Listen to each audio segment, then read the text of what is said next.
Hi, friends. How's it going? I'm hoping everyone can see me. This is always interesting when I switch over how life's going. Hello, we've got like 15, 20 people in here right now. So welcome. Yay, thanks. I'm so glad everyone is here. It is the first day of March. It's like it blows my mind that we're already here. And I'm sure I'll say that like every month. But it just still, I'm like, how in the world is it already how is it already March, right? How is it already March? I don't know. I just don't know. So I'm so glad you guys are here tonight. We are rocking and rolling. I know I'm a few minutes early. And if you saw my waiting screen pause there for a moment, my husband's had a very exciting job opportunity for him, and I'm very excited about it. However, he's not here in the evenings now. So he's working all day and he's working all night, which is it's gonna be a short while that happens. But I was like, okay, I will get the steaks on the grill, I'll get the fries in the oven. Like I had all these things going, and then I realized, oh, the steaks are gonna be done right as I need to start this meeting. So I grabbed them off a few minutes early, and we're gonna let them rest because that's like a thing, right? That's a real thing. So they're resting. And then sometime, probably when June's going to do Atta Girls, I'm going to cut them up for the kids real quick and then I'm going to get back on. It's going to be great because that's mom life for you. So glad you guys are here. Obviously it is not, I'm in Central Time, so it's not 7:00 here. We normally start our gatherings early. So if you're on here and you're like, why the heck is she here? I don't understand. Or if this is your first time and you're wondering why I'm here, number one, welcome. I'm really excited about tonight's topic. I bought dairy cows after going to the zoo, which if you watched my Mighty Networks live this morning, you watched my Facebook live this morning, you already know, but hopefully Lorinda will give us kind of a better idea of what I should be doing because I bought them 3 years ago and you know, it's a learning curve. So let's learn tonight about buying a dairy cow. Last month, we were doing planning on your homestead with Karen Morris, and that was tons of fun. And if you were a VIP member, when you were on that gathering, you are eligible to be in an early drawing for this month. So I run some reports, I do all these things on the back end, but I have a wheel ready for us to give away a coupon to our online shop, which Christina must start throwing things. Christina is my new member on my media team, and I'm so excited she's here, but I'm going to make her throw all these links in the chat. So be ready. Our shop is really awesome. We actually have something I'm going to talk about here coming up, but I've got a coupon code. So let's share my wheel screen for the VIP attendees. So I'm going to give it a minute because I know sometimes I get ahead of things. So here's my happy wheel. And up there it goes. You are screen sharing. Sometimes I never know. I get so excited and I move so fast. So I'm going to click to spin. If you were a VIP member that was on last month, thank you so much. And hopefully you're here tonight. And then let's click to spin. Let's see who our lucky winner is. I have to get my phone ready because I'll get. Let's see. I can't see. Who is it? Who is it? Nancy. Congratulations, Nancy. Yay. I always like doing these, especially when it's something online and I don't have to ship anything. That makes me even happier. So congratulations, Nancy. If you're here tonight, I can't see all the names. I know we have already 30 people. So that's so exciting because it's just now officially starting. So yay. I'm so excited you guys are here. If you're just hopping on and you're wondering where I'm talking, you have not missed anything. I promise. I'm just giving stuff away to our VIP members who attended last month. So if you're not a VIP member and you're interested in becoming a VIP member, I'm going to talk about that here soon. But it's a fun thing. We give away something at the beginning for all of those VIP members that attended last month's gathering. However, tonight we are here to talk about dairy cows, right? That's why we're here. And if you haven't already, those of you that have been with me before, you know, I'd like to know where you're from. So if you haven't already, drop in the chat where you're from, drop your chapter name, drop something exciting in the chat.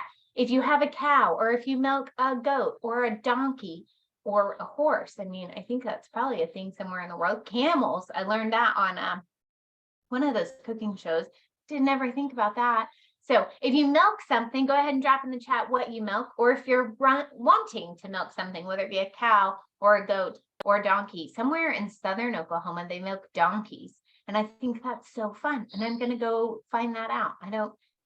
Should experience that at least once in my life, right?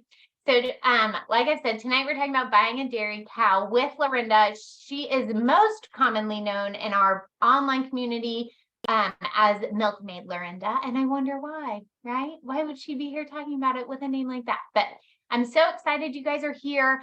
And I'm going to tell you a little bit about what tonight is going to look like for us. So in the past, this is our webinar format, right? Like our presenter comes on and they talk and it's all fun.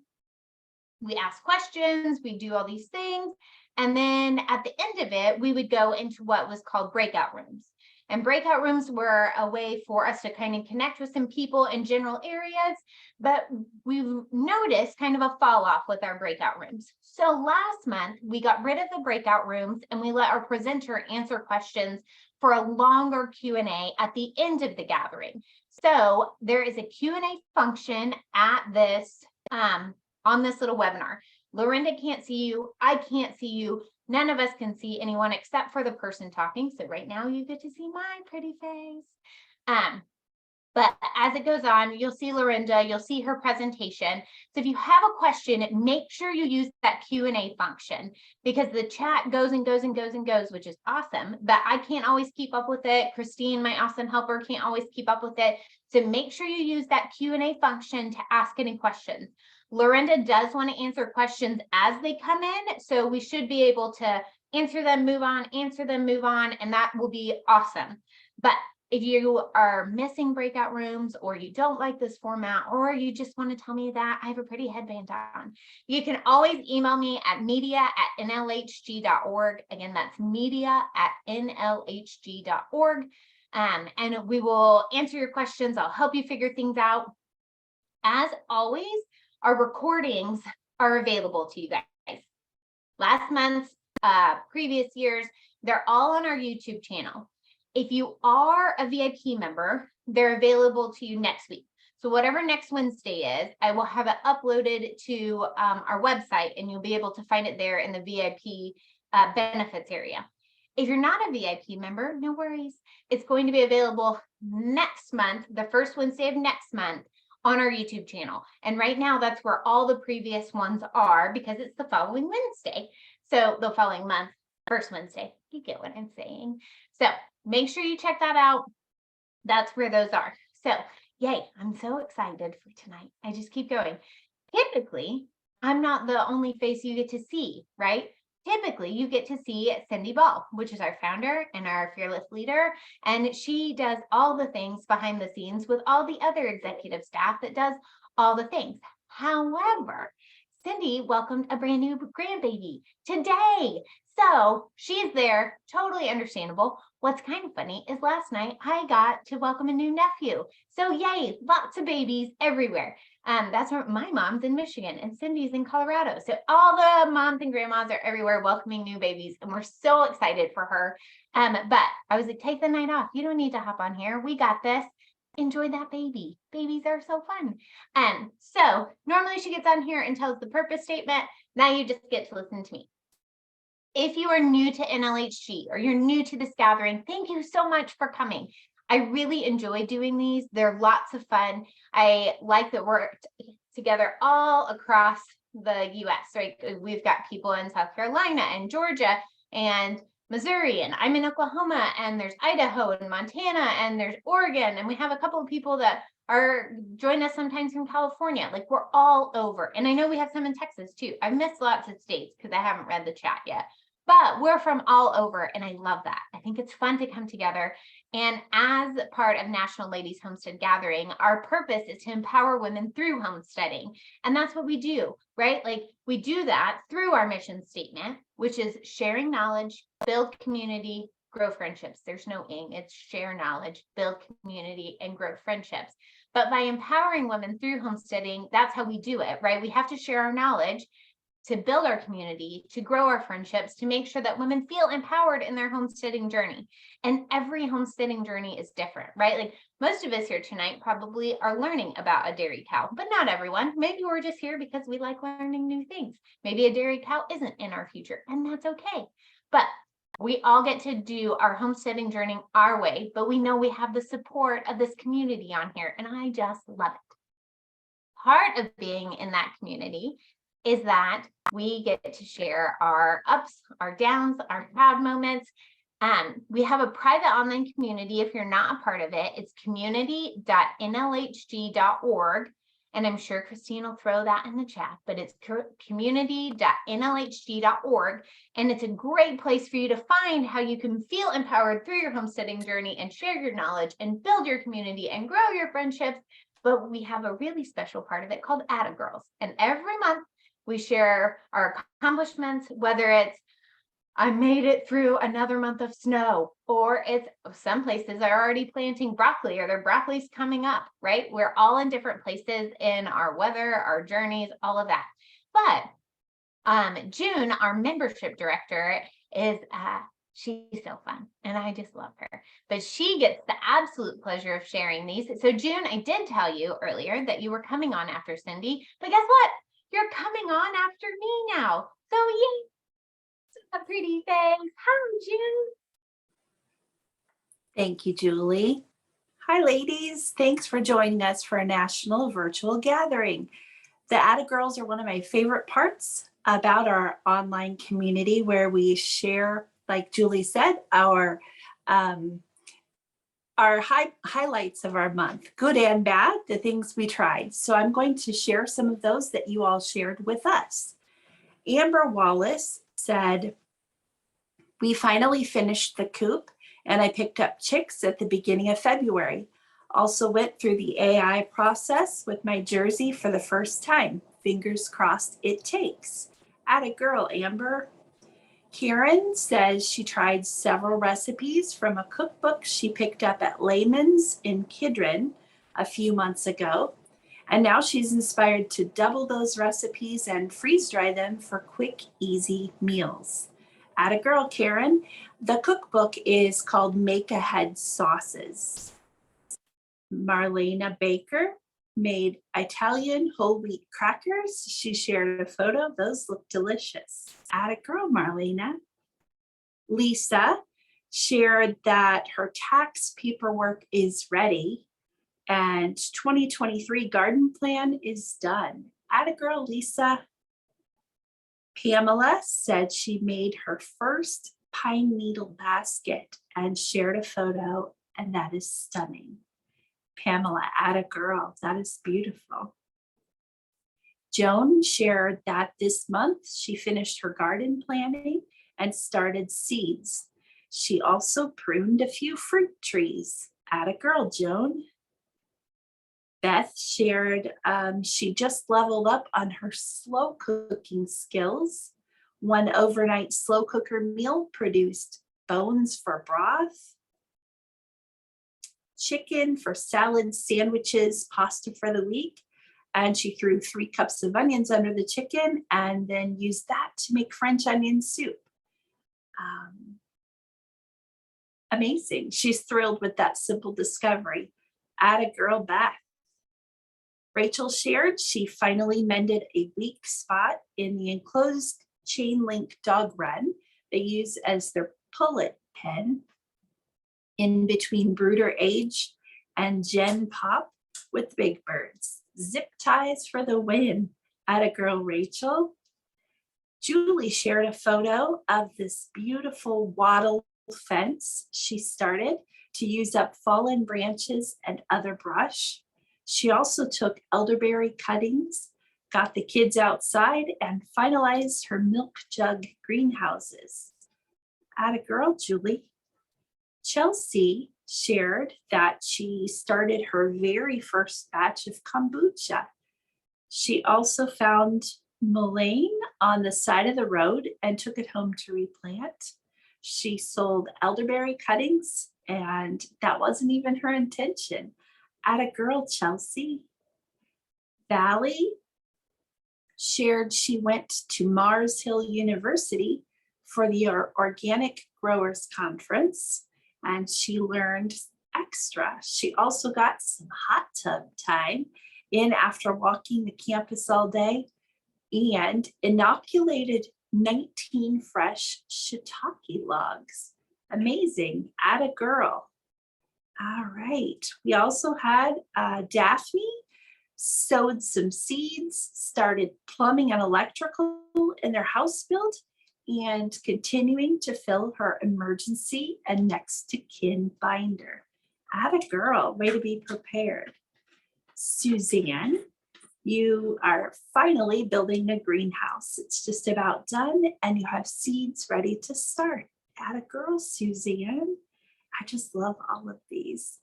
Carla started seeds in the greenhouse and have lettuce growing in the house and have tomato seeds started.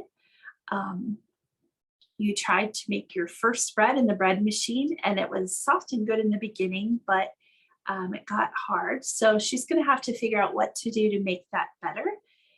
Getting more raised bed soil to fill up what sunk from the last year.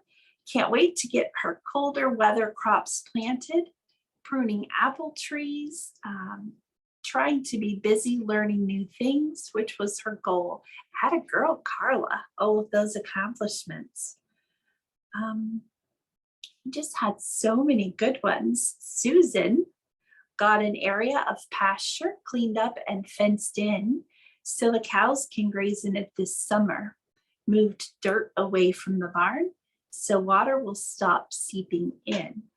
Planted all my garden seeds and most are up and growing and got all the leaves up and on the raised beds ready to be tilled in. Busy month. Atta girl, Susan. You all shared some amazing things. Thank you so much and keep it up. Thank you. Hey, you guys are so awesome. Thanks, dude. You did such a great job. I like hearing from all of you guys. And like I said, joining our private online community, you have a plethora of knowledge. There's a supportive community. And I've made all kinds of friends that I've never actually met. So make sure you check out community.nlhc.org if you're not already a part of it. So it's almost time for the magic Lorinda to come on, but I have one more exciting thing to share. And Christine, I put it in the very bottom of our little sheet that Christine and I share together. Our marketing director, Jill Wolf, has been hard at work again because she creates some of the most fun stuff. So she has made some of the cutest merchandise for the month of March. And we all, because we're here and we're amazing, we all have a little coupon code. So if Christine can get it, there it is. She's so cool. So thank you so much, Jill, for doing that. I so appreciate it. And thank you guys for being here. Go check out our shop. I love it. There's some super cute stuff, but Jill does such a great job designing everything. We've got different stuff almost every month. And I think that is so, so, so fun. So, all right, it is almost time for the main woman of the hour, so to speak. So tonight we have the pleasure of hearing from Lorinda, and I believe that she is a true expert in our homesteading community. I just love her.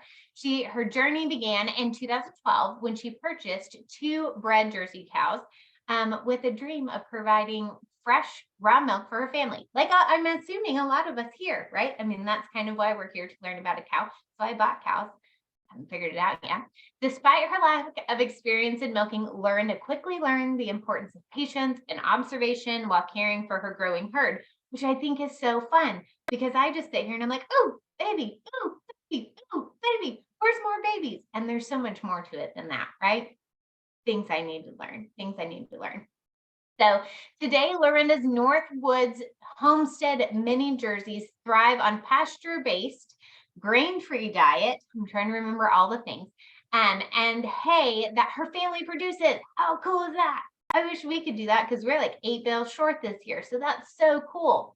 So with a managed grazing dairy certification and expertise in breeding miniaturized jerseys, which are so cute, Lorinda's knowledge of homesteading extends beyond the barnyard, which I so appreciate, right? We have to have a vast knowledge when we're entering in all of these things.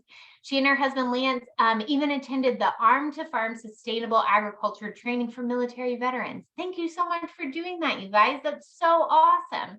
So she also has a great commitment, which is something I struggle with, to biosecurity. And she maintains a closed herd that has been recognized by the Colorado State University College of Veterinary Medicine in the Florinda. If I said that wrong, you correct me. And the Biomedical Sciences, UC Davis, their veterinary medicine, and Washington State University of Veterinary Medicine. So the girlfriend knows her stuff. I mean, if she's got biosecurity and closed herd and all these things being recognized, I'm so excited that she's here. She's also been a volunteer here at National Ladies Homestead Gathering, and she's been really instrumental in promoting homesteading and empowering the rest of us women in our community. So as I've spit all that out, I remind you all to use that Q&A function to ask any questions as the chat moves quickly. And I want to make sure that Lorinda can get all of your questions answered as we go. So let's give a warm welcome to Lorinda. Yay, Lorinda. All right, Lorinda, I'm going to bring you on. I have Lorinda's presentation, but she's got to start her video. I'm going to ask you to start your video, but I don't know if that'll work. And I'm going to ask you to unmute, but I don't know if that'll work either. So where is she? There she is. Hey, okay. I'm going to, hey, if I said any of that stuff wrong, you let me know. I've practiced, but that doesn't mean I said it all right. Well, I was listening to that and I was thinking, gosh, I want to meet this woman. She sounds really cool. She is really cool. She is really cool. It's taken a long time to get all of those accomplishments. So it's a slow process, but I started from nothing. So, you know, wherever you're at, everybody can just jump right in. And if you've already got cows, I hope that you learned something new tonight. So welcome to the March 2023 National Virtual Gathering about buying a dairy cow. There's so much to know about it. So we're just really going to do kind of a broad spectrum of topics. And I'm hoping that everybody gets a little bit of something, and do throw those questions in, and they're going to let me know what they are so we can answer them as we go. Next slide. So Lorinda, before we've even started, Sheila wants to know, I don't drink milk, but my husband loves it. He's very afraid of parasites in raw milk. Is it okay to heat it on a stove, or should I just buy a home pasteurizer? She wants to know if she can pasteurize it on the stove. Yes.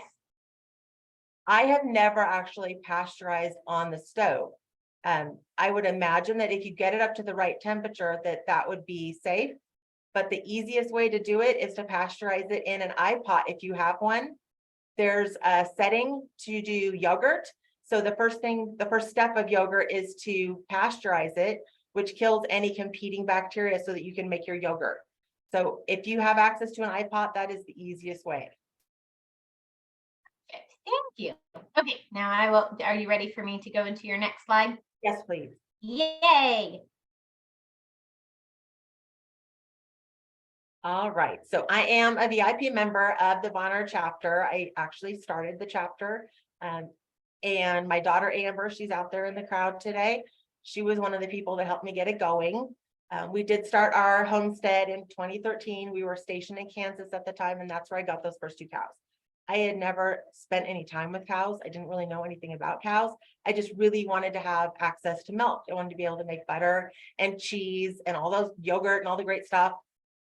So I got those cows and had to kind of do a lot of learning hands-on. Book learning is helpful, but it just doesn't cover everything that you need to know. So yes, we call our farm, our homestead, Northwoods Homestead. You can find us at nwhomestead.com. I started a registry for purebred mini jerseys. If you've ever heard of mini jerseys, you may know that they are typically a cross of Dexter or Lowline Aberdeen, or even Zebu sometimes crossed with Jersey.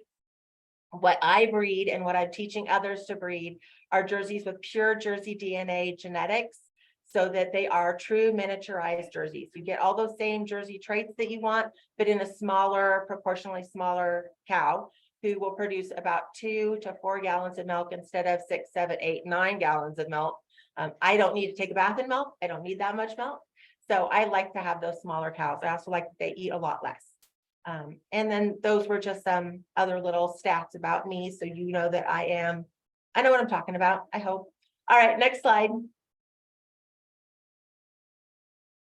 Okay, so these are some of the topics that we are going to cover. When we get to the topic where you've got a question on that page, let me know. The same headings that are here are on those pages that are going to follow. So we'll cover all of these topics. And I think most of those, let's see. The top left is my bull Vanguard. The next one is Fern and her little girl Thistle. The one under the age, that's one of my little heifers. I think that's Wren. And then the next one is me with my cow Ruby. And then back over on the left, that is me milking Emerald. In the middle, kind of there is Snowflake and Blizzard, her little bull calf. The next one over is Autumn. And then that last bottom right slide, oh goodness, I think that's Fern, maybe Meadow and Spartan. So quite a few pictures of my farm there, so you can see that we are definitely in the woods. Next slide, please. Oops, wrong direction. All right, so there's a couple terms that you want to be able to understand as we're going through things today. AI stands for artificial insemination, and that was mentioned a little bit earlier in the Atta Girls that Amber Wallace had just had her cows AI bred. That means that there wasn't a bull that actually did the cover, the live breeding, that it's done by artificial insemination with frozen semen that's been frozen in nitrogen. It has to ship in special nitrogen containers. It costs usually anywhere from about $100 to $300 to be able to ship those straws. So you want to make sure that you're ordering enough straws to make that shipping cost effective, and you'll send those directly to your AI tech usually, unless you're trained yourself. The next thing is the A2A2 milk. That is a specific protein in the milk. It is supposed to be, there's a lot of research and it's still kind of up in the air. It's not very definitive yet, but the A2A2 is preferred because the research is showing that people who have asthma and allergies, immune deficiencies, that A2 milk is easier for them to digest. People who have trouble digesting milk, sometimes the A2 milk they can drink. So A2 cows are preferred and more valuable. A1 are the cows that are least preferred. That would typically be your Holstein cows, usually the milk you get in the dairy section of the grocery store.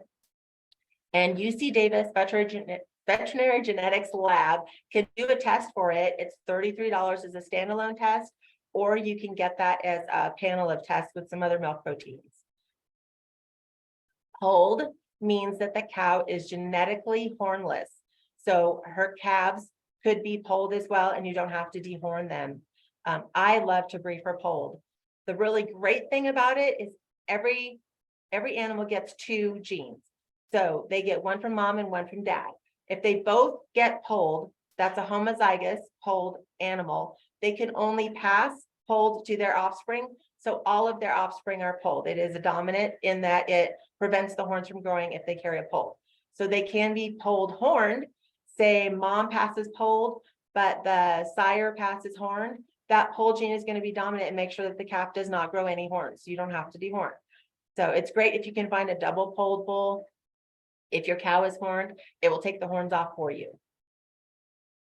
So gender terms, heifer means a very young female that has never calved. A cow is a female that has calved. Typically, she'll be over 2 years old. And cow is also kind of generically used as I have cows. That doesn't mean that you only have females, but that is what that means. It's a female cow. A bull is a male cow. A steer is a male who's been castrated. And cattle are just the general bovine term. Freezer camp is a term that you probably all know, but just in case, that's just a cute way of saying that an animal has been dispatched and used for beef. They can be culled, which doesn't necessarily mean that they have been butchered. It could mean that they're removed from the herd, which could just be sold. So culled and dispatched or freezer camp are not exactly the same. And then closed herd. You're going to hear a lot of people say, especially when they're selling cows, that they are a closed herd. The definition of that technically is that there has been no contact with other livestock or wildlife for over 2 years. That is really hard to do. That means you can't bring in a cute little sheep that you find. Somebody's got a goat that needs to be bottle fed. Your cow gets sick, you need to take it off the property to get treatment. You can't bring it back.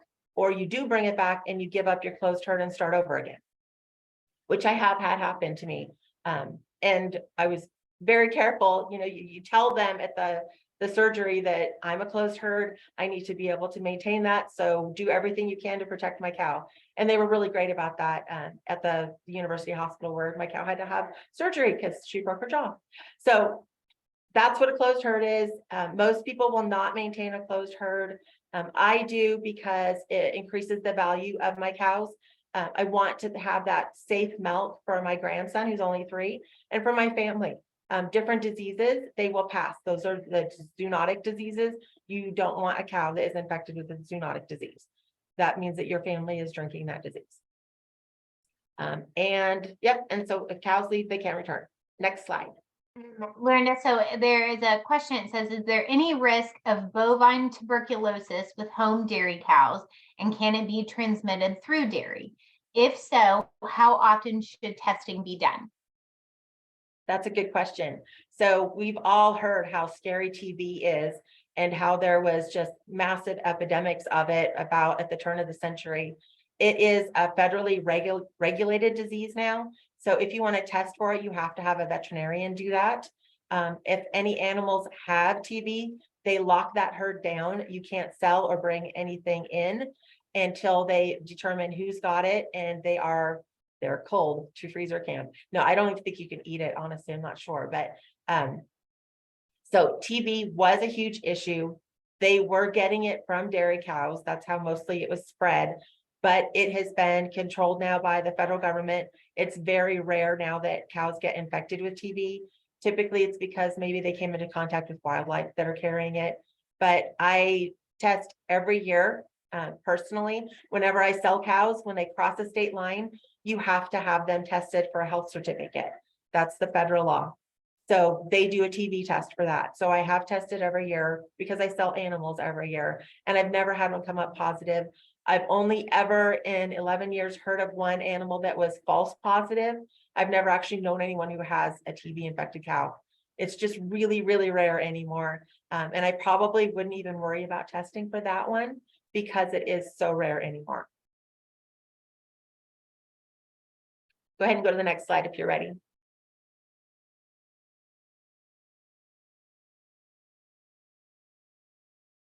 Okay. The biggest commitment about buying a dairy cow is time and money. You want to consider what your motivation is to have that cow. It may be that you want that status symbol, and maybe you want the milk. You kind of have to figure out what it is that keeps you motivated, because there's going to be times when you're not motivated to go out to the barn. It's not fun to go out to the barn when it's -5 degrees and you're going to have to fight your milk machine in your cold, cramping hands and a grouchy cow. The other thing is, are you willing to get up and do what it takes to make sure that she calves safely? She's counting on you. That baby is counting on you. I will get up every 2 hours through the night if I've got a cow that's close. If I'm really lucky, my husband will leapfrog with me and we'll get up every 4 hours. So she's still getting checked every 2 hours. Are you willing to be committed to milking twice a day? Dairy cows are bred to produce milk. They have to be milked twice a day. I see all the time in these groups, oh, you don't need to milk. Oh, you don't need to milk. It's just not worth the risk of getting mastitis in your cow and having her lose a quarter and lose value. It's just not worth it. So plan on milking twice a day, and we'll bump on that a little bit later when we talk about that again. Do you have the time to deal with all the milk products that are going to be coming in? Gallons and gallons of milk are going to take up space in your fridge, and you're going to have to process that into your butter and your yogurt and your ice cream and your cheeses. So if you're already feeling super time strapped, consider if you've got the time to deal with all the milk. If there's people in your family that can't drink the milk, it may not be a good commitment for your time to be bringing that milk into your house. So that's something to consider, because it is also a huge investment financially. I was really scared that I was going to bring these 2 cows home and they weren't going to work out, and I was going to lose all my money when I got the first 2. It worked out. I got lucky, but not everyone does get lucky. So, or they just get a cow that they don't care for and they need to start over. If you think your cow is going to save you money by buying from not having to buy your dairy products, you're wrong. She's not going to save you a bunch of money, because it does cost money to keep a cow. But the quality of the product is so much better. It's like things, You can't buy that quality in the grocery store. You can't control what the cows are eating. So if that's part of your motivation, then it may still be worth it for you to do that investment of your time and money. If you're strapped when you buy your cow and you can barely scrape the money together to get her, I would consider waiting a little bit longer because there are extra expenses. She needs her feed. She needs vet care. What if she gets hurt? Breeding service is going to cost anywhere from $45 to $100. What if there's a drought and hay prices go up like they have the last couple of years? Texas is really struggling. A couple of years ago in 21, we were really struggling. We had to drive 3 hours one way to get hay and bring it in because our hay fields did not produce. So consider that there may be an added expense. And then of course, we've got some steady inflation going on right now in our economy. And there's a chance that services and things are just going to go up. It's an extra $10 now for the vet to show up at my house. It was $65, now it's $75 for her to come down my driveway. So if you're really close to the edge, you may want to wait a little bit and see if it's really something that you can afford it to invest in, because you just don't want to make a mistake. There's a life on the line when you buy a cow. All right, next slide. All right, ways to save time and make your money back. Once a day milking. I had never even heard of it when I bought those 2 cows. I was so committed. I was willing to milk those 2 cows twice a day and just go for it. But then I learned later that I could be milking them potentially once a day. Cows will peak in their lactation between months 2 and 3, specifically in lactations 2 and 3. So their second and third lactation, months 2 and 3, that's going to be their lifetime highest of all of their milk production. And then it tapers off. So a heifer in her first year that she calves and makes milk, she's not going to be at her lifetime highest. You still want to milk her twice a day because that sets her up for the rest of her life production. If you choose not to, if you don't milk her and you just let her raise her calf, her lifetime production will be lower than it would have been otherwise. And so you can milk once a day. If her production is very low, you can milk once a day if you're calf sharing and the calf milks in the morning and then you do it in the evening and the calf maybe gets 1/4 and you milk 3, something like that. You can also milk later in lactation. So it'll go up, it'll peak, and then it'll go down. And so when it hits where it's going down, you can start to move her to once a day.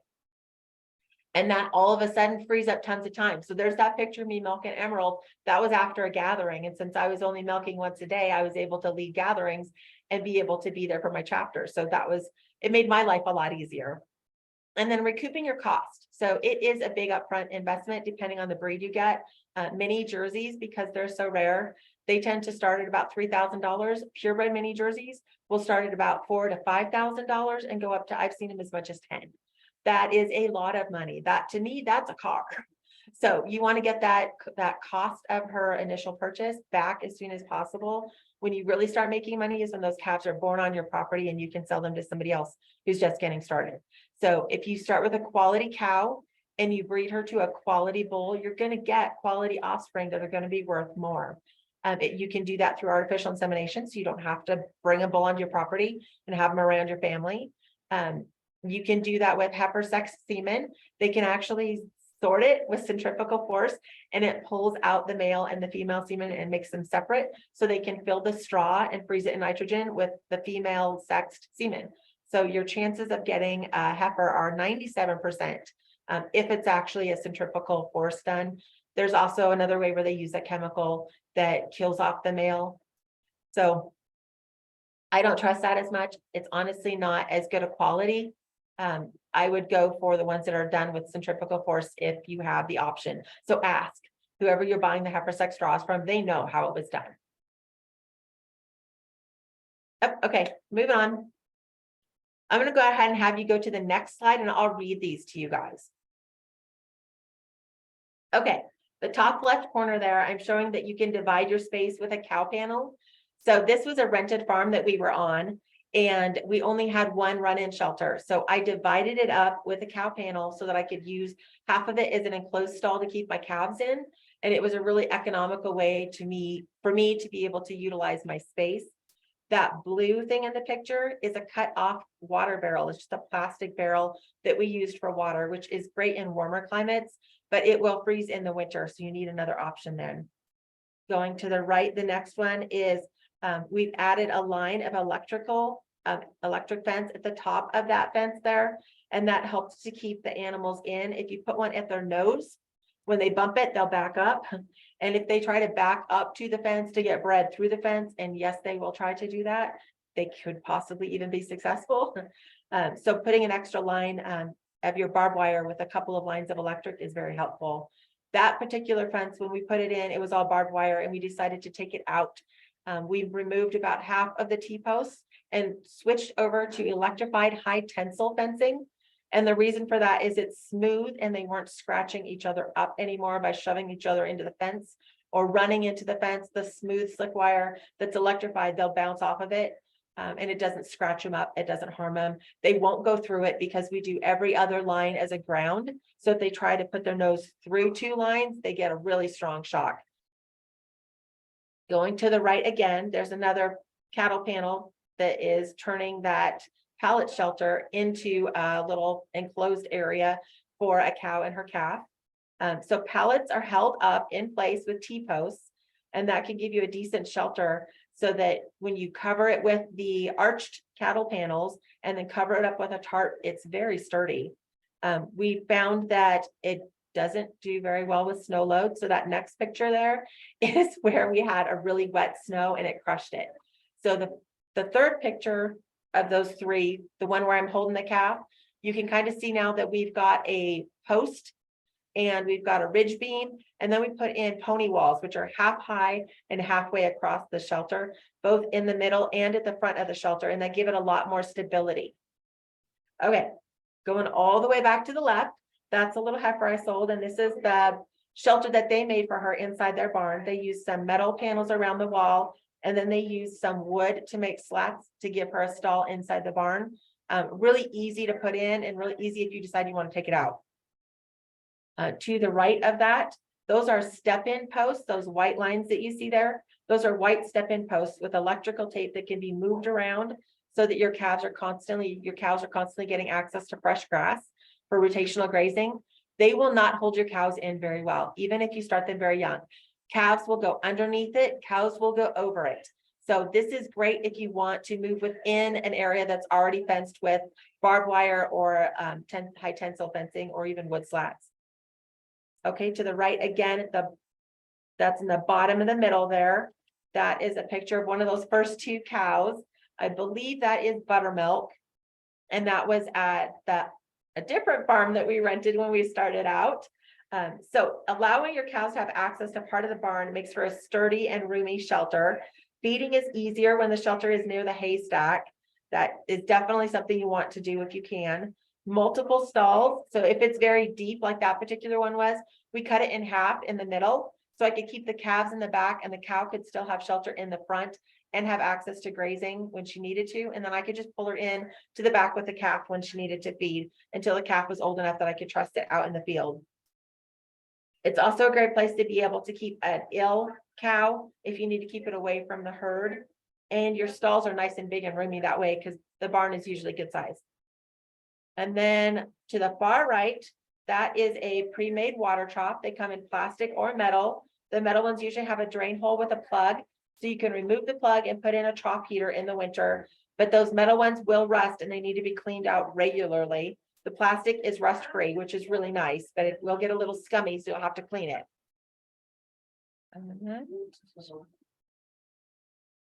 Okay, the 2 little pictures on the very far left that we haven't done yet. That is the blue bucket is Emerald there with a heated water bucket. When we finally could afford to invest in heated buckets, it was so awesome. So we don't have to worry about it anymore in the winter when it's really cold. They do a great job of keeping the water warm. And then underneath them, just showing again that the barbed wire will hold in most cattle, but that you want to make sure you've got it really high because cows can jump 5 feet over a fence. I have seen a bull do it, and then I had to chase him down. So that's really nice about the high tensile fence that we put in too, because we put it in at 5.5 feet. We haven't had anyone, knock on wood, go over that fence yet. All right, next slide. Okay, feed and storage. That's one of the bigger expenses that we have is feeding our cow. So a lactating dairy cow needs 4% of her body weight in dry matter, and that could be a couple different things. But hay and grass need to be her main part of her diet. Even if you do choose to use grains, you still want hay and grass to be the main part of her diet. I feed hay all year, even when they're on grass. They will self-regulate.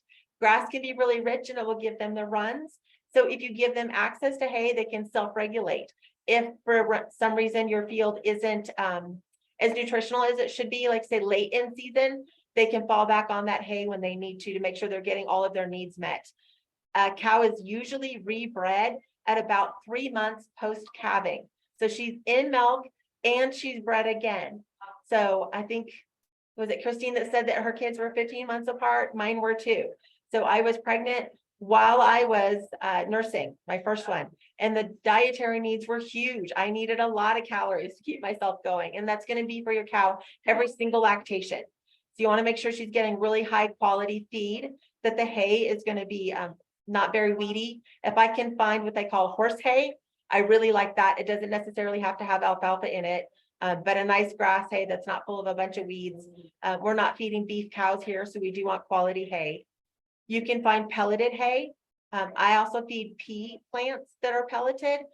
Woods, our local feed store, provides that, and I like that because it holds condition really well without having to feed grain.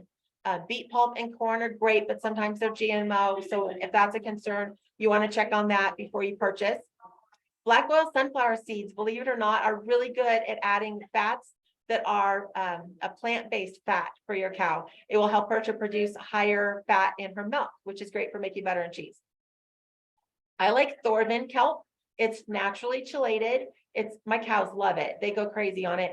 But then what's really nice is they'll eat a whole bunch, and when they're topped off and they don't feel like they need it, they will back off and they won't eat as much. So it's really expensive up front, but it does get better. They won't hit it as often. I really like having my pregnant cows on that. My calves jump up, and within an hour they are running around and playing.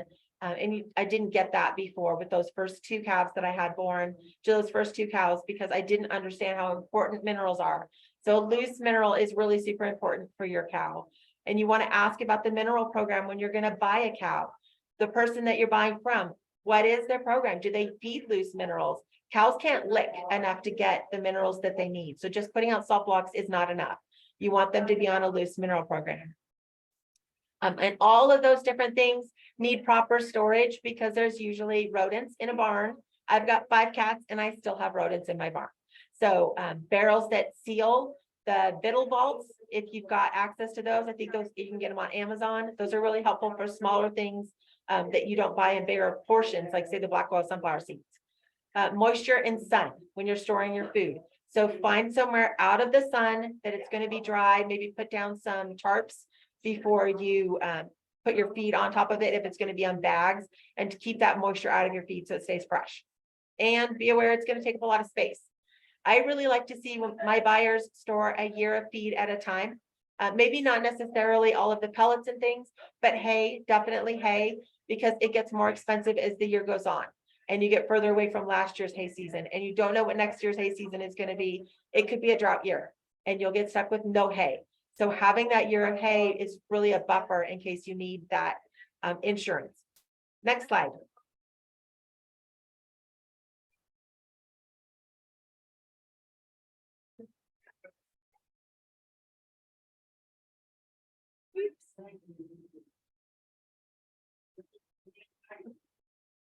There we go. Okay. Cows make manure, lots and lots and lots of manure, which is great because it can be used as fertilizer. It's got nitrogen and phosphorus and potassium and all those great things that we want in our garden, but it also has a lot of ammonia in it.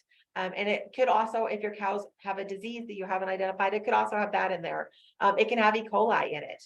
It's often spread in manure in the grocery stores. So you want to make sure that your manure is aged properly. For cows, you want to wait about a year. And if you can turn your compost pile, it will work a lot faster. And then you can get it in your garden. It's wonderful to put out on top of your pasture. That's what we do with our manure. We spread it on our pasture to feed back into the soil. Predator protection. Cows may not necessarily need to be protected unless you're in an area like I am in North Idaho, where we have mountain lions and bears and wolves. Those things could be, even for a large cow, they can be a problem. But we run 5 livestock guardian dogs out in our field. So when I've got my teeny tiny little calves out there, those dogs are much bigger, honestly, than my calves are, and they will protect my calves. There's you can use donkeys. We've tried that before. You can do things like enclose your animals into shelters to protect them. You can put on talk radio in your barn or around your shelter, and predators will think it's people in there talking. Flashing Christmas lights can be really, really helpful and effective with that too. Next.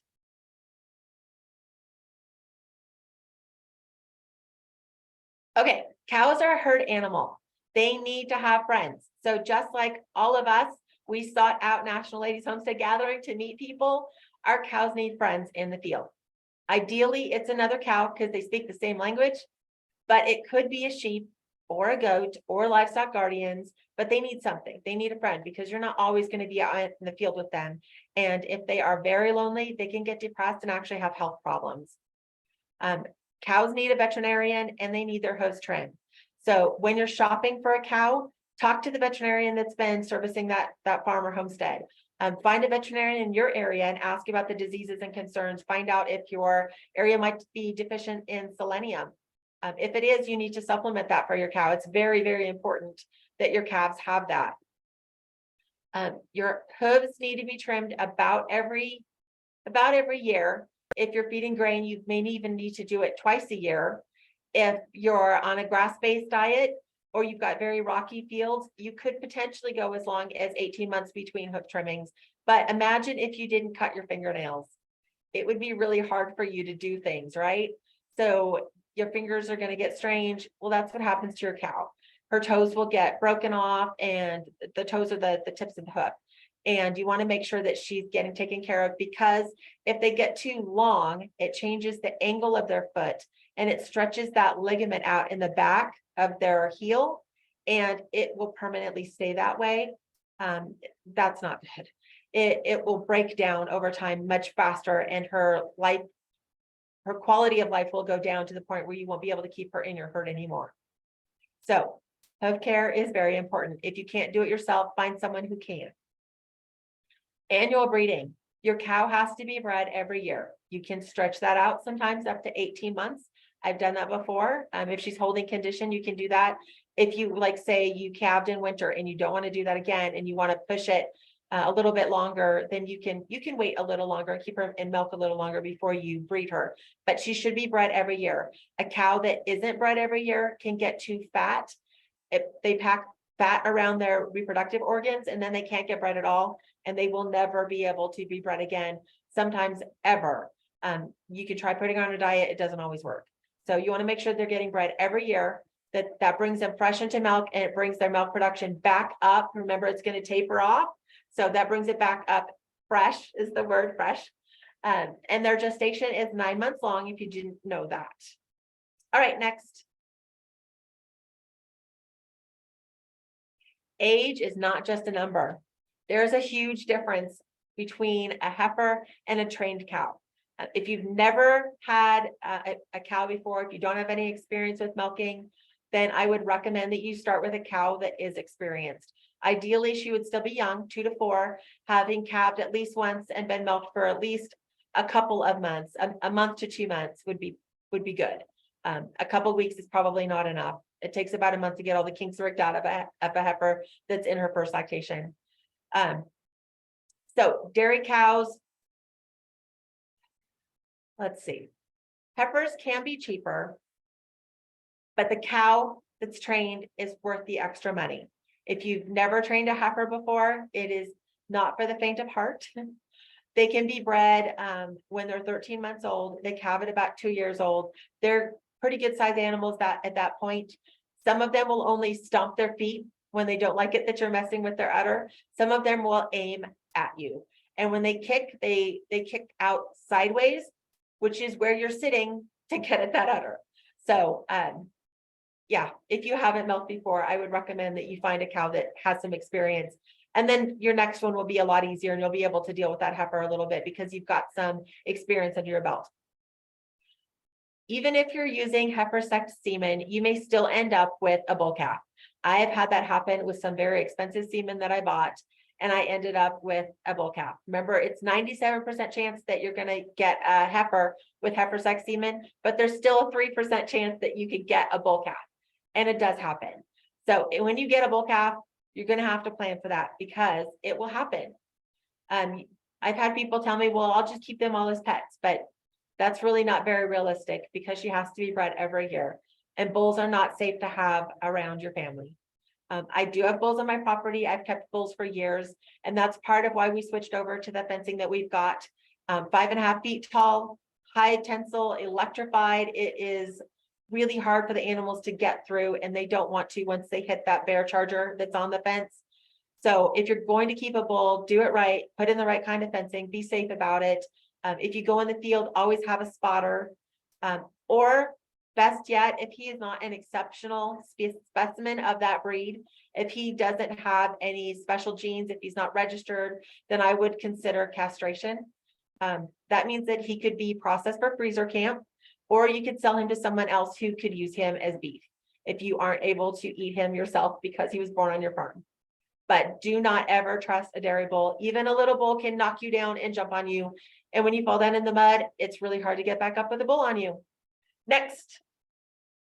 Oh, it looks like we have a question.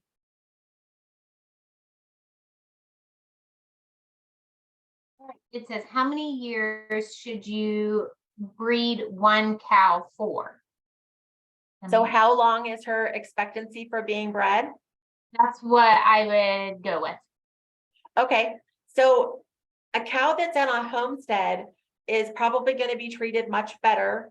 Not to say anything against a dairy, but she's going to get a lot of one-on-one attention. So you can expect that she's probably going to last a lot longer. They can live up to 20 years old. They can be fertile probably closer to about 15 years. You may get a cow that's fertile up to about 18 years, but the life expectancy would be about 15 years.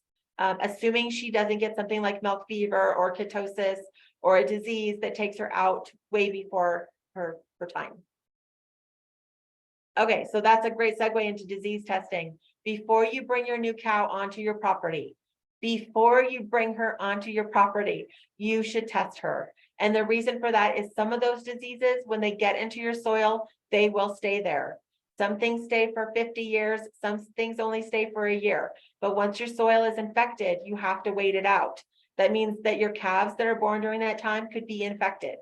So if you test your cow before she comes to your property, that's part of your insurance that she's healthy and not infecting your herd or infecting your soil.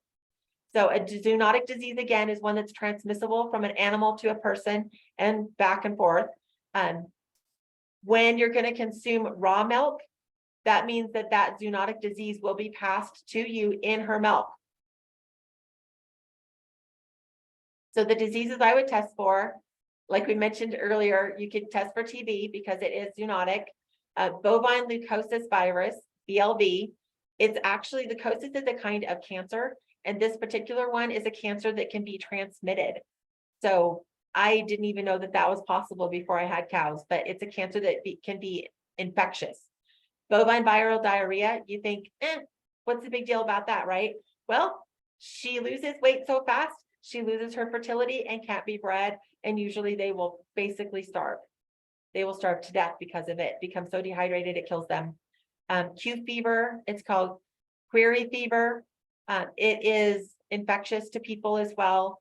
It's impossible to get rid of once you have it. It's almost like having Lyme disease. It will infect you and make your life miserable forever. So it's better to be safe than sorry.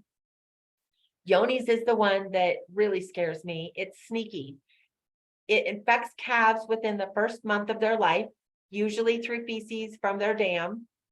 It will hide in the calf's intestines for 6 to 7 years sometimes. So you don't know that your cow has been infected until something happens that triggers her immune system. It's like, say, after calving, her immune ability will drop to be able to fight things.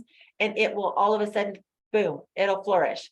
And she'll start shedding it in her feces. And it can be one that comes and goes. So you may test and she's clean. If you test 2 months later, she could be infected. If you test another 3 months later, she could test clean again. So that's why I say I test every year. I test for BLV, BVD, and Yonis at least every time my cows come into milk.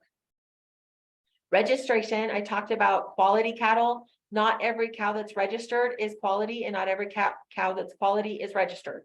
So those are not necessarily hand in hand. We aren't going to touch on confirmation in this talk because every breed is different, and I'm really not an expert on anything but jerseys and mini jerseys. So Dorinda, would- we've got a couple of questions before you Yeah, go on. absolutely. So Beth wants to know, is there a way to test your soil? The previous owners of my property had cows. There's not really a way to test soil that I'm aware of. It's usually the cattle that are tested, or if you have cattle that get sick or calves that die, then they'll start trying to track down what those pathogens are. And that's usually when you find out that your soil's been infected. Blackleg is one that can infect soil for a very long time. So I would not calve my cows where you know that they were calving previously. That's how the soil gets infected for things like blackleg. So if they had a barn that you know that they were using previously, then I would maybe put another stall in it or put a lean-to off of it even to try to create another space where they were less likely to have calving, to be able to have a safe place for you to calve. That's when they're most susceptible, is when they're first born. The other one was BLV from the milk with a question mark. So I assume it's transferred through the milk, the BLV. BLV can be transferred through any body fluids. So it could be urine, it could be in the feces, it could be in the mucus from breeding, and it could be in the saliva. So they'll infect the rest of the herd typically through the water trough. Okay. Where would you test for that? Where would you have them tested? Is that a veterinary thing? Can you do that yourself? Where would you test? No, those diseases. Oh, that's a very good question. So BLV, BVD, Yonis, and pregnancy can all be tested yourself. You can, if you know how to pull a blood sample, you can test that.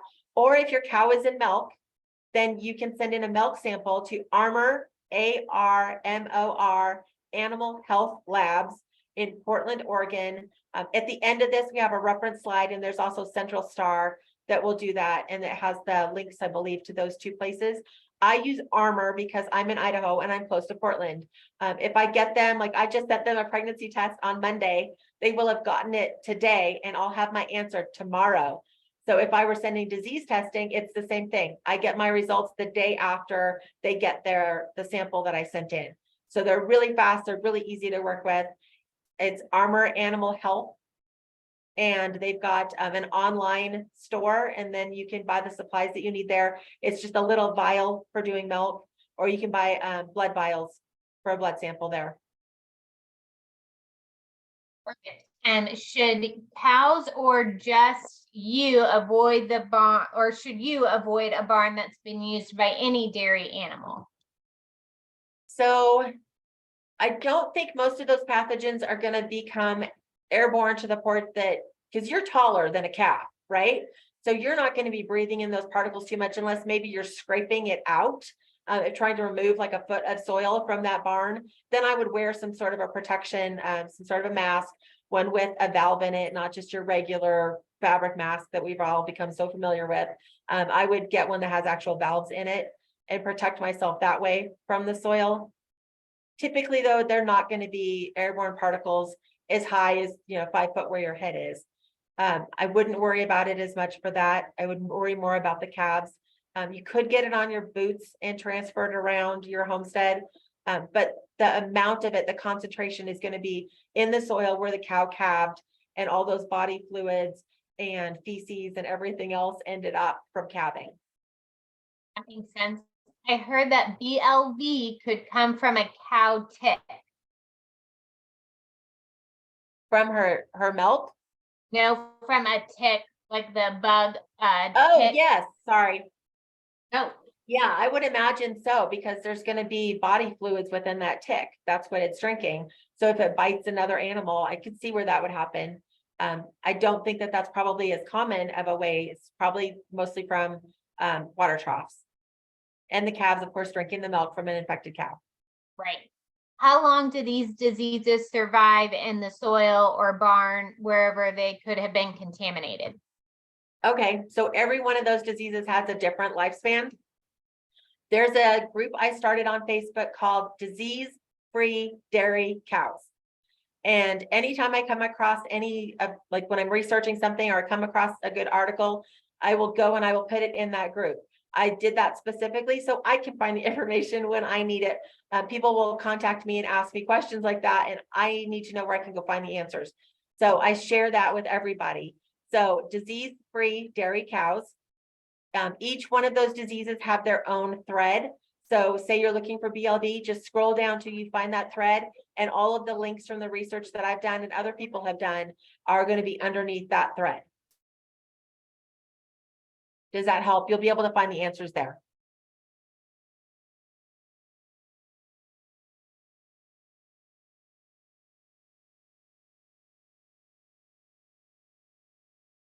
Sorry, somehow you got muted and I was trying to unmute you and then all my dogs went crazy, so I was too afraid to unmute you.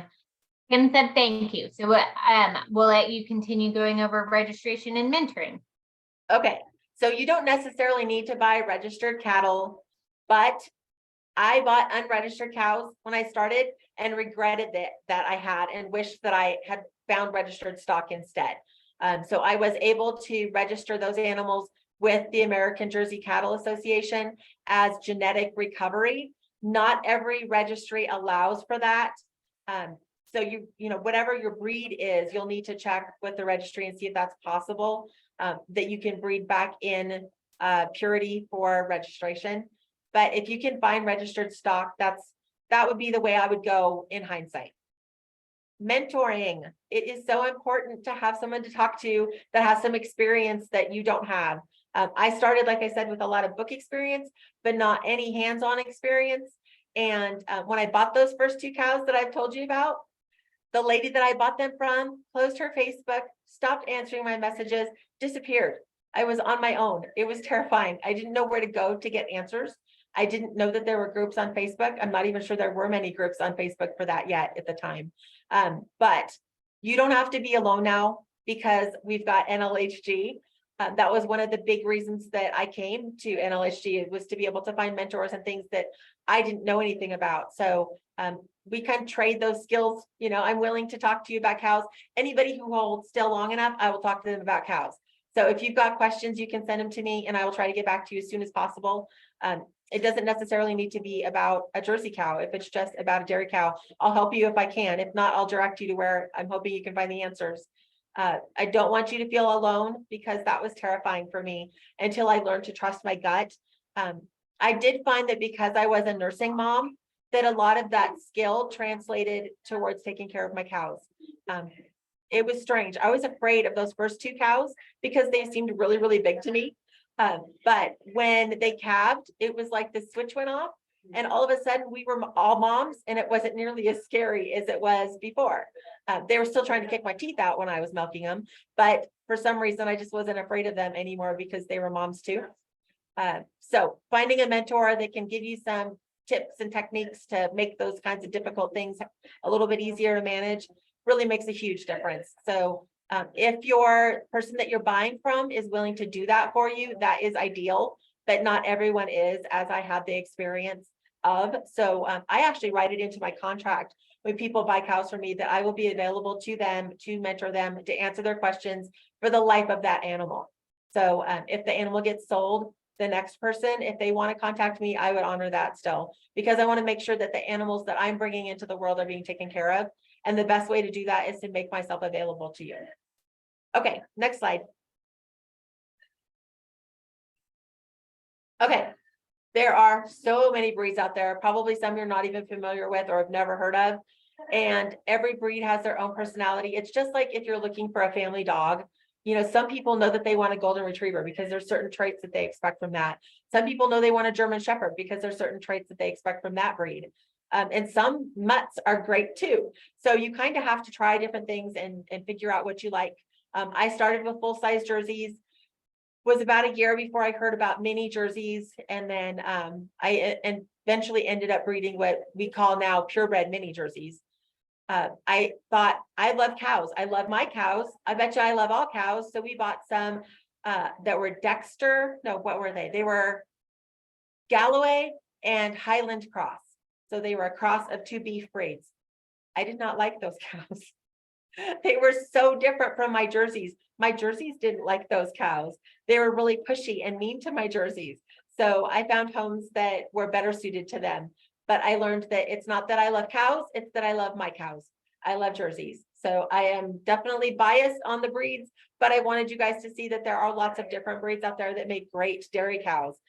If you're looking for a cow that's got that golden milk that you're thinking of, that would be a Guernsey cow. If you want a cow that's small and considered dual purpose, that's a Dexter. And those Dexter cows are typically in a lot of mini Jerseys.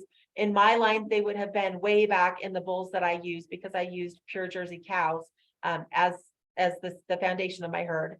A Dutch belted cow is really cool. She's critical on the Livestock Conservancy list, but they've got the neatest look to them with that white belt around their middle. They are known for having a lot of longevity. And then brown Swiss, way back before I closed my herd, I hosted 2 brown Swiss with a Jersey bull that I had. And they were just fascinating because they're so calm. Yeah, they're so calm and they're so big. That's why they were used traditionally as oxen. All right, next slide. We've got 6 more breeds for you. So Ayrshire are red and white markings. They're very strong and adaptable. They are very easy to manage, would be the way I could best describe them. Holstein come in black and white, which we all know from California dairy commercials, right? But they also come in red and white, and they're not nearly as common, but they're becoming more so. They are very, very big cows, much bigger than my Jerseys and way, way bigger than my mini Jerseys. But those are the typical dairy cow that we all think of, that she's probably the one that's making the milk for the grocery store. Milking Devon are also critical. They are not, it's going to be a little harder to find one if that's what you want, but they're very dual purpose and they're very good at foraging. So if you've got pastures that are not well planted, not recently planted, or areas that you're trying to turn into like silvopasture, things like that, that might be something that works for you. Milking Shorthorn. I love that roan coloring on there. I think if I didn't already fall in love with Jerseys, then I would consider a Shorthorn, just because they're so beautiful. Even though they're really, really large, they are really fertile and they're really good at grazing and turning that grass into milk. A Normandy cow is also more of a dual purpose. She's going to be a little hardier, a little thicker. You can kind of see just from looking at the picture that she's got a little more of a beef build and not quite so much of a dairy build, but their milk is known to be exceptional for making cheeses in France. And then the red poll is really catching on. I'm seeing that a lot more now. I've got friends that have red poll. So those are going to be a cow that is already naturally polled.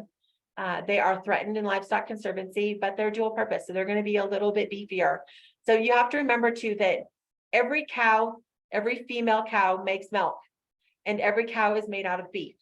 So every cow is dual purpose to a different degree.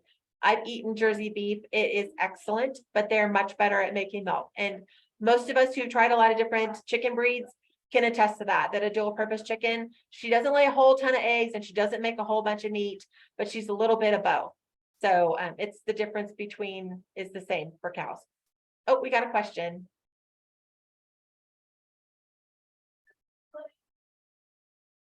Can you keep dairy and beef cattle together, or should you separate them?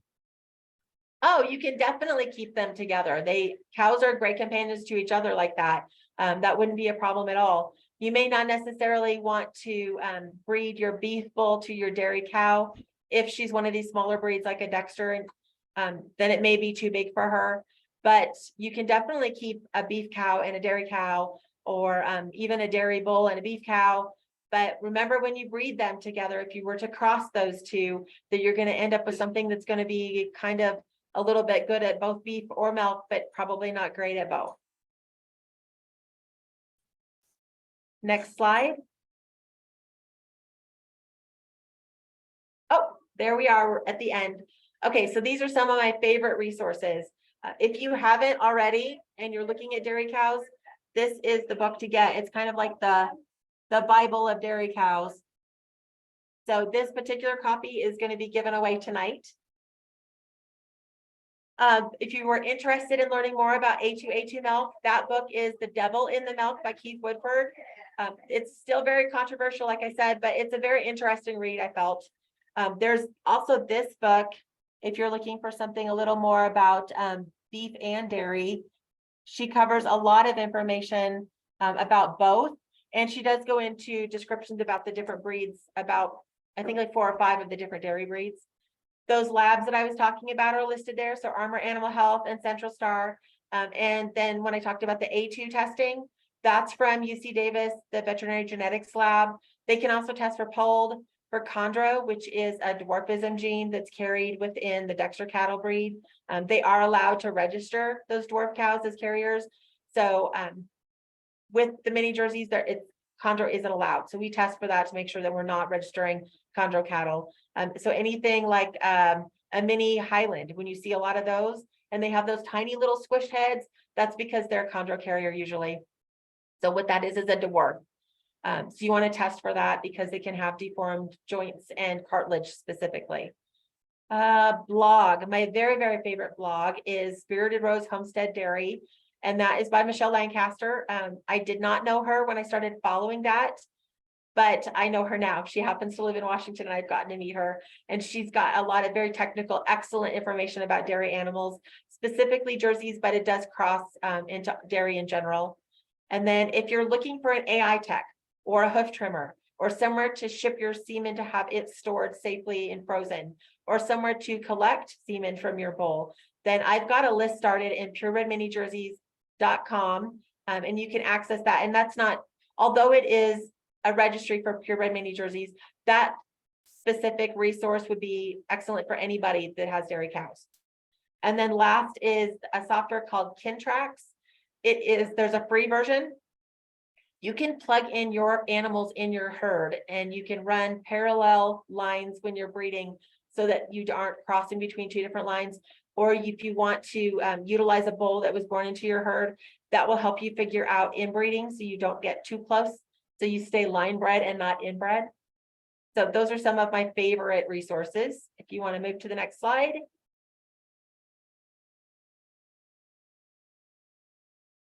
Thank you. That's to make me remember to thank you guys for coming. I know I sent a lot of invitations out. I appreciate that you guys took the time to come and listen. I hope you learned something new and you've got some information to arm you when you're shopping. If you feel like you didn't get some of your questions answered or something comes up later, you are welcome to message me. You'll find me on Facebook as Milkmaid Lorinda. If you did like this presentation, I would really appreciate it if you would go to Northwoods Homestead Mini Jerseys and like it, or follow it, or if you really felt like you got something out of it, or I've helped you before, if you could even recommend, then that's really helpful for the Facebook algorithm for my homestead. So thank you guys. Thanks for inviting me. Yay! You did such a great job, Lorinda. Thank you so much. That was awesome. And thank you guys for attending. So like Lorinda said, we are going to give away. Oh, there it is. Just kidding, Christine, if you got me. No, you probably just did it right now. There it is. Christine did my wheel from behind the scenes. So if you are here tonight, you are in this wheel. So thank you so much for all who attended. I'm going to copy this wheel and I'm going to change its name and then I'm going to get it shared. So if you guys have any other questions for Linda, make sure you drop it in that Q&A function. Let's see, come on, change my name. All attendees. Woo, as I just minimized it, that doesn't help us at all. All right, okay. Bum, bum, bum. All the things. Here we go. Share our screen again. We're going to do this one. Normally I can make it full screen, but it's being gotcha. All right, here we go. Let's see. I'm so excited. I don't know where it's going to stop. Brenda, yay, congratulations. Brenda, that's so exciting. Yay. Brenda, if you will go ahead and email, either use Lorinda's email that, there you go. that we've dropped in the chat several times, or email media@nlhg.org. If you'll send me your address, we'll get that sent, or you can send it straight to Lorinda and she'll get it sent to you. But I thank you guys so much for joining tonight. If you've got any other questions, Lorinda's told you all the things to do. So just let me know. Let Lorinda know.